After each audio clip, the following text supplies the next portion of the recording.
Voice of Reasons here, and before I start this video, my heart and thoughts and prayers go out to the Bryant family and everyone that this has affected. Kobe was a father, husband, a son, a friend to many, and the greatest pure scorer that the NBA's ever seen. R.I.P. Mamba. By now, we're all aware of what happened on Sunday morning. It's one of the saddest things to happen to our generation.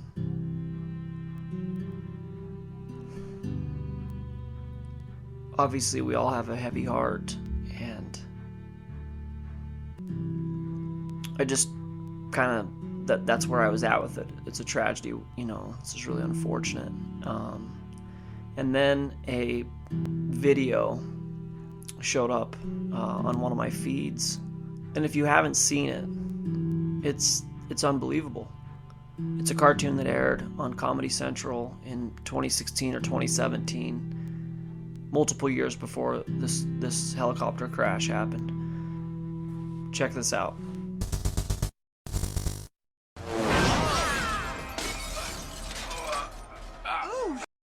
It's Kobe Bryant! Help me. Just pass me the trophies and we'll pull you out! Pass.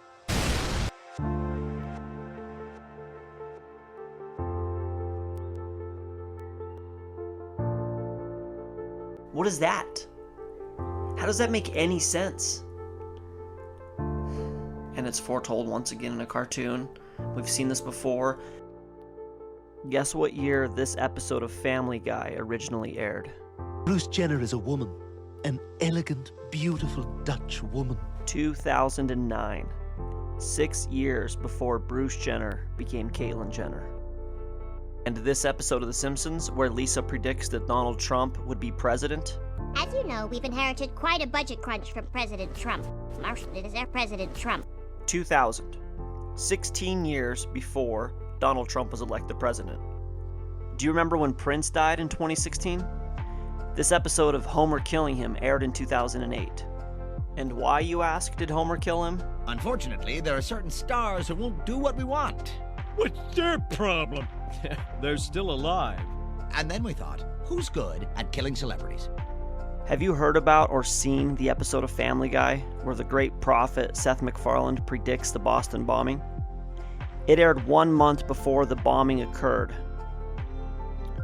And if you haven't seen it, it's hard to find because Fox actually pulled the episode after the tragedy happened. In 2010, there was an oil rig explosion in the Gulf of Mexico, and the result was the BP oil spill. A year earlier, in 2009, the movie Knowing came out and totally predicted it. In this scene, you got Nick Cage on his couch, chilling, watching the news, looking at his number journal. Wait, what was that? Now, here is the real-life newscast of the event, compared to the clip from the movie. Now we're going to shift gears and look at the attacks of September 11th. The first 9/11 clip that we're going to look at is from an episode of The Simpsons titled Homer Simpson vs. New York City, and originally aired in 1997, which is 4 whole years before the 9/11 attacks. This next clip is from The Matrix, which is probably the most important movie ever made. It's of Neo being interrogated by Agent Smith, and they're going over his paperwork, and the passport that Neo has expires on, drumroll please, that's right, September 11th, 2001. Sticking with 9/11, this next clip is from the 1983 movie Trading Places. The scene starts with them getting out of a taxi cab, and if you look at the taxi cab, there's only 3 total numbers used here, 0, 1, and 9, which is interesting. And then you've got this haunting image of the Twin Towers, which, based on what happened, is just really almost even hard to look at. And as Dan Aykroyd walks right to Ground Zero, he's walking over Ground Zero, he says, Nothing you have ever experienced can prepare you for the unbridled carnage you're about to witness. Nothing you have ever experienced can prepare you for the unbridled carnage you're about to witness. Have you seen the 9/11 Back to the Future conspiracy video? It's a little bit out there, but there's definitely something going on. In the 1985 classic Back to the Future, at a scene called the Twin Pines Mall, we will bear witness to a sudden surprise terrorist attack, perpetrated by a group of Muslim terrorists. The attack is at the Twin, which is a reference to the Twin Towers. When we turn the sign upside down, the digits on the clock read 911 or 9/11. The Twin Pines are a symbolic representation of the Twin Towers. Before the terrorist attack, the twins are present, but after the attack, the twins are gone, replaced with a single pine. This takes place on 9/11, where the twins are destroyed and replaced with a single tower, the One World Trade Building. So we've got the Twin Pines, which represents the Twin Towers, on a sign with a clock that has an upside-down 9/11. After the attacks, it's a lone pine, which represents one Freedom Tower, and the clock now reads 33. Later in the movie, of course, we have an all-seeing eye. If all that's not enough, with the final scene, the tracks that the DeLorean left are in the shape of an 11 and are on fire. Left side of the screen, we have a number 9 in neon for one last 9/11. I'm only going to cover 2 more 9/11 clips, but both of them are, I don't know, just watch. An X-Files spin-off envisions 9/11. In 2001, the conspiracy theorist characters from The X-Files, known as the Lone Gunman, got their own short-lived series. On the first episode, they uncovered a conspiracy about the US government planning to crash an airplane into the World Trade Center, blame it on foreigners, and then use the resultant outcry to justify raising the defense budget. Apart from real-life conspiracy theorists who believe the US government was behind the events of 9/11, it's chilling that a TV show suggested the possibility of an airplane flying into the Twin Towers only months before it actually occurred. This will be the last 9/11 clip, and it happened the morning of September 11th, right as the attacks were occurring. Get ready to read all these words on this page without making a mistake. Look at the letter at the end and remember the sound it makes. Get ready. Kite. Yes, kite. Get ready to read this word the fast way. Get ready. Kid. Yes, kid. Sound it out. Get ready. Kid. Sound it out. Get ready. Kid. What word? Kid. Yes, kid. Boys and girls, sound this word out. Get ready. Steel. What word? Steel. Yes, steel. Read these words the fast way. Get ready. Play. Yes, play. Get ready. Must. Yes, must. Let's read these words the fast way without making a mistake. Get ready. Kite. Yes, kite. Get ready. Kit. Yes, kit. Get ready. Steel. Yes, steel. Get ready. Plane. Yes, plane. Get ready. Must. Yes, must. Boys and girls, pick your reader up from under your seat. Open your book up to lesson. And then the presidential advisor comes over to George Bush and alerts him for the first time that the country is under attack. I get with hit, it's the word kit. It just sounds like they're saying hit. Kit. Yes, kit. Which is probably good, because if the kids chanted, planes must hit steel during the attacks. Plane. Yes, plane. Get ready. Must. Yes, must. Get ready. Kit. Yes, kit. Get ready. Steel. Yes, steel. We'd all lose our minds. And speaking of losing our minds, I may have actually lost my mind when I first heard of the wreck of the Titanic prediction. I was in elementary school, and it ignited my fascination with the nature of reality. His name is Morgan Andrew Robertson. No, he wasn't a passenger on the Titanic. He was an American author who in 1898, 14 years before the Titanic's maiden voyage, published a short story originally titled Futility and later renamed Wreck of the Titan. That in itself is not remarkable.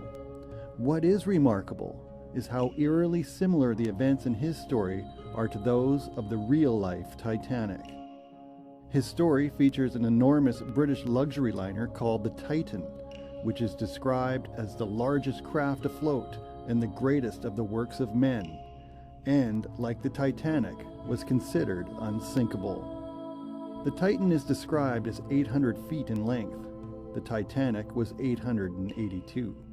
The Titan carried 24 lifeboats, as few as the law allowed, less than half needed for her passenger capacity. The Titanic carried only 20 lifeboats, less than half the number required for her passenger capacity of 3,000. On an April night, the Titan, moving too fast at 25 knots, hits an iceberg in the North Atlantic, roughly 400 miles from Newfoundland. On April 14, 1912, 20 minutes before midnight, the Titanic, moving too fast at 23 knots, strikes an iceberg in the North Atlantic, 400 miles from Newfoundland. The Titan sinks bow first and 2,500 souls are lost. The Titanic sinks bow first and 2,208 people die in the frigid waters. In both cases, the agonizing screams of the dying are heard by survivors. We just looked at 12 separate examples of prophetic events in addition to the Kobe Bryant cartoon, and it's time to try and figure out what it all means. The first potential explanation for what we're seeing with these predictions is the least interesting of all the potential explanations, but definitely one that you're going to hear a lot of people using to dismiss this kind of phenomenon. And it's a cognitive bias condition known as the Baader-Meinhof phenomenon, and it's the thing that causes your brain to recognize patterns that it wouldn't have seen before. And it's why when you start dating someone who has a green car, that you had never seen that car before, and now everywhere you turn you see it. It's not that there's actually more of the cars out there, it's just that your brain is recognizing the cars that it had already been seeing but was dismissing as irrelevant information, so your brain deleted that file. But now that you've seen it and you're cognitive of it, you start seeing it everywhere. The number two potential explanation for explaining these things is the simulation hypothesis idea. The idea that this reality is some sort of contrived simulation, that we're in the Matrix. I mean, Elon Musk is probably the smartest man alive. I mean, that's obviously up for debate, but he's smarter than me and you probably. And he has been quoted many times saying that there's no chance this is base reality. He believes that the chances that this isn't a simulation are like 1 in billions. The third potential explanation for this phenomenon of predictive programming is your standard conspiracy theory where there's a ruling elite, whether it's the Illuminati or the New World Order or the reptiles, and they basically are running the show. They're scripting this thing. These Hollywood deaths are sacrifices. Maybe the celebrity pissed off somebody, or maybe the devil was coming for their soul, whatever. It's this idea that either out of their hubris or out of some sort of spiritual law that we don't fully understand, they have to announce the thing that they're going to do before they do it. And the fourth potential scenario that might explain these prophetic episodes is going to be pretty hard to explain. But the idea is that information related to these events is available at all times to anyone if you just are able to tune into it somehow. So the author then who wrote the Titanic book had this idea of this ship that crashed in the Atlantic and everybody died. And it wasn't so much that he was having this idea, it was more that he was somehow tapping into this information source, which would mean that the information source actually exists outside of time as we understand it. And this happened in my life in a really staggering way. In the late 90s, I wrote a screenplay. I had this vision of this female heroine character who was chosen by God to break into the Vatican and release the third prophecy of the Lady of Fatima to the world. And so the movie was called Return to Fatima, and the lead character, her name was Sydney. Well, I got towards the end of it and realized that getting this message out that God was trying to say to the people was a big deal. I got nervous and I just curbed the project. Then a couple of years later, a movie came out named Stigmata. In this movie, a female heroine character was chosen by God to reveal a secret to the world, some secret having to do with the Catholic Church, and her name was Frankie.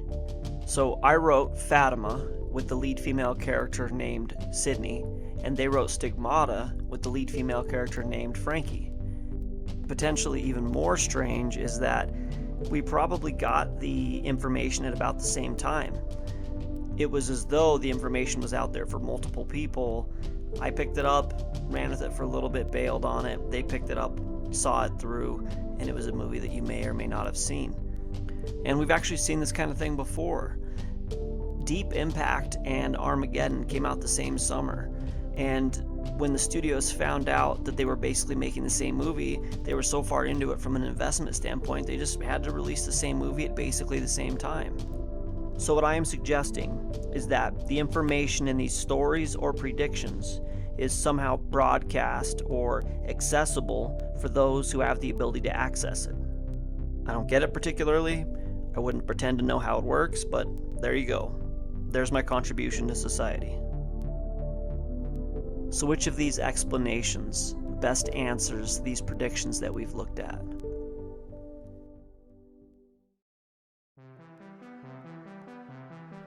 We make connections that aren't there, in addition to connections that are there, and this is a survival instinct, and it's really important. You just have to pay attention to what you're deducing, because it can either be profound or a detriment.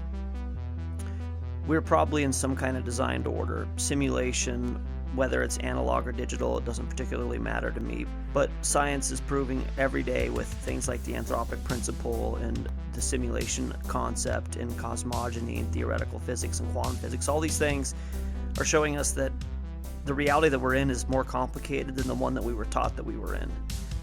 Of course, there are conspiracies, and it's healthy to question your leaders in the institution.